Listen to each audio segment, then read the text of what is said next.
Boss Ben Show, ça m'a dit là. Bagan m'a dit encore, non, moi, il est bon. De toutes les façons, ou pas de compétition. Nous camper invictus.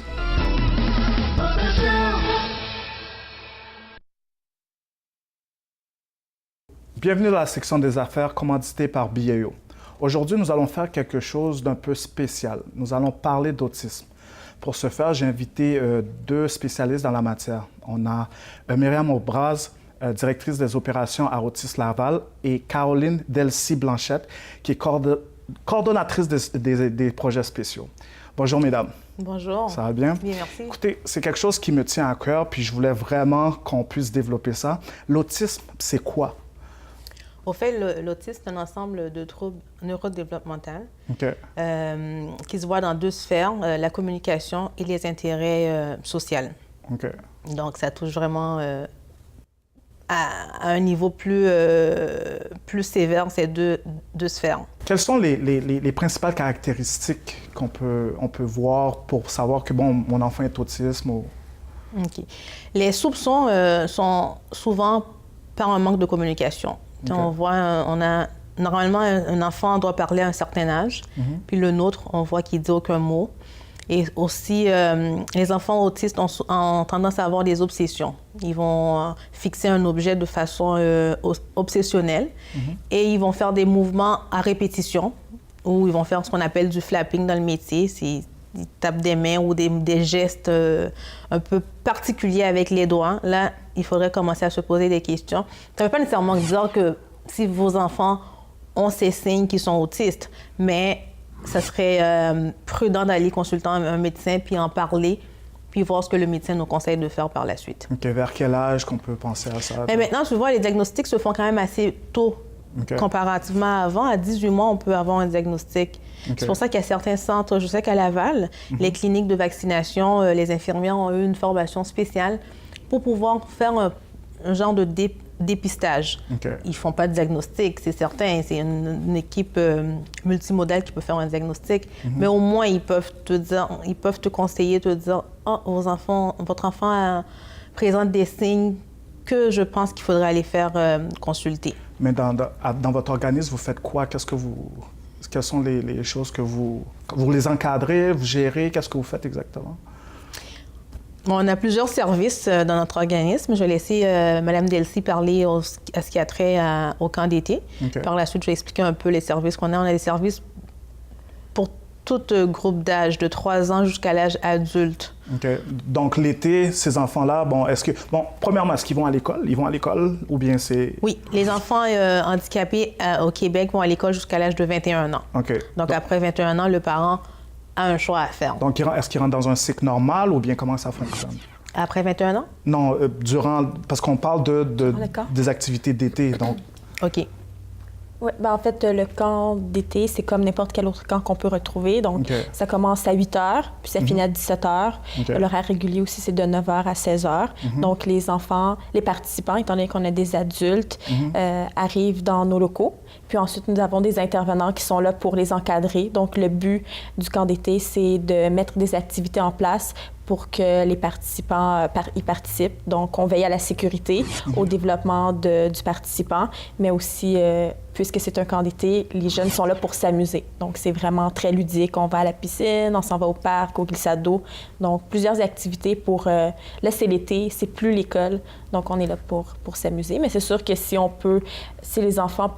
les participants peuvent venir au camp et ressortir de là avec des apprentissages, c'est toujours mieux. Donc, c'est sûr que dans nos activités, il y a cette touche-là qu'on ajoute.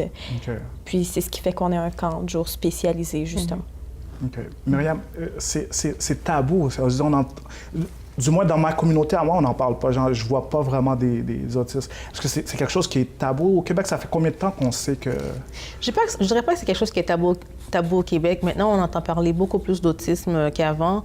Le gouvernement développe pas mal de fonds pour les organismes qui viennent en aide aux personnes avec le trouble du spectre de l'autisme.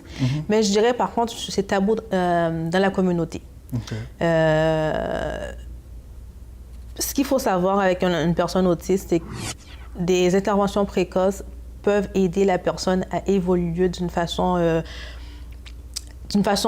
plus normal, je dirais entre parenthèses, qu'un enfant qui n'a pas été pris en charge très tôt. Donc, plus tôt que vous allez faire un diagnostic, plus tôt que vous allez faire un dépistage, mieux que ça va être pour l'enfant. Mais du moins, disons dans notre communauté, c'est quel pourcentage d'enfants?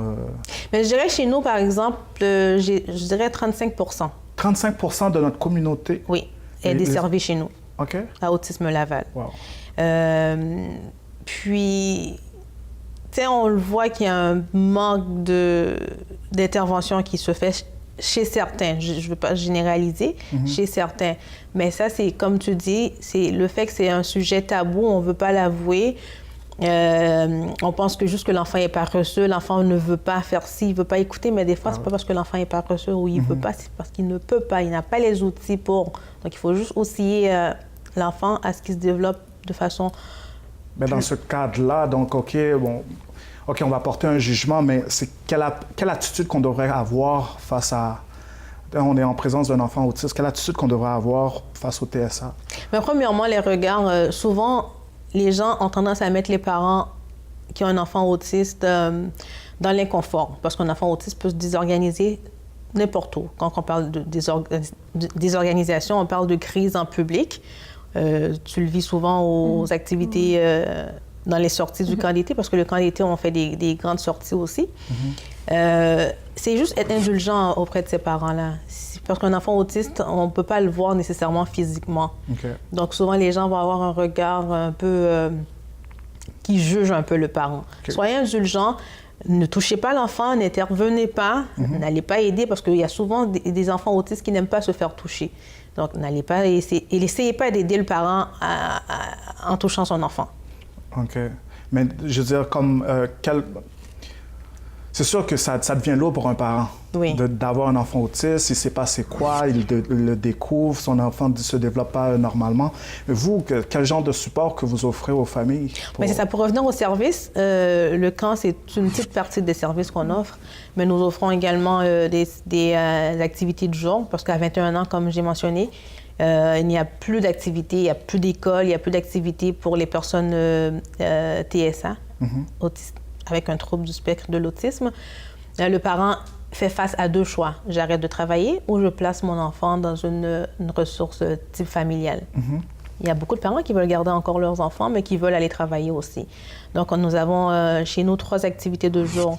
Une activité pour les 21 ans et plus qui sont semi-autonomes, de 8h à 5h. On a une autre activité pour les TGC, qui veut dire troubles graves du comportement. Ce sont souvent des personnes qui sont hospitalisées, qui ne sont pas dans la communauté. Donc, l'objectif, c'est au moins de les faire vivre une petite activité dans la communauté. C'est en ratio 1 pour 1. Donc, c'est-à-dire, j'ai une intervenante pour une personne autiste. Nous avons aussi un volet socio-professionnel où est-ce qu'on a 15 travailleurs qui viennent en activité de jour pour apprendre éventuellement à intégrer le marché du travail. Magnifique. Oui. Disons que quelqu'un comme moi qui est sensible à la cause ou les gens qui sont sensibles à la cause, comment qu'on peut aider, comment qu'on peut supporter cette cause-là?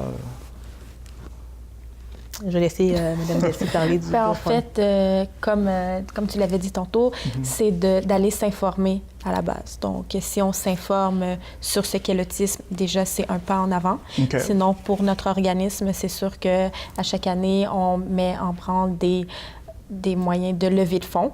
Donc, présentement, on a le GoFundMe. Okay. Puis, ça sert à amasser de l'argent pour procurer à nos participants des tablettes, donc des iPads, parce que les iPads, c'est quelque chose qui aide grandement les personnes qui sont autistes, justement parce qu'il y a plusieurs applications qu'on peut retrouver.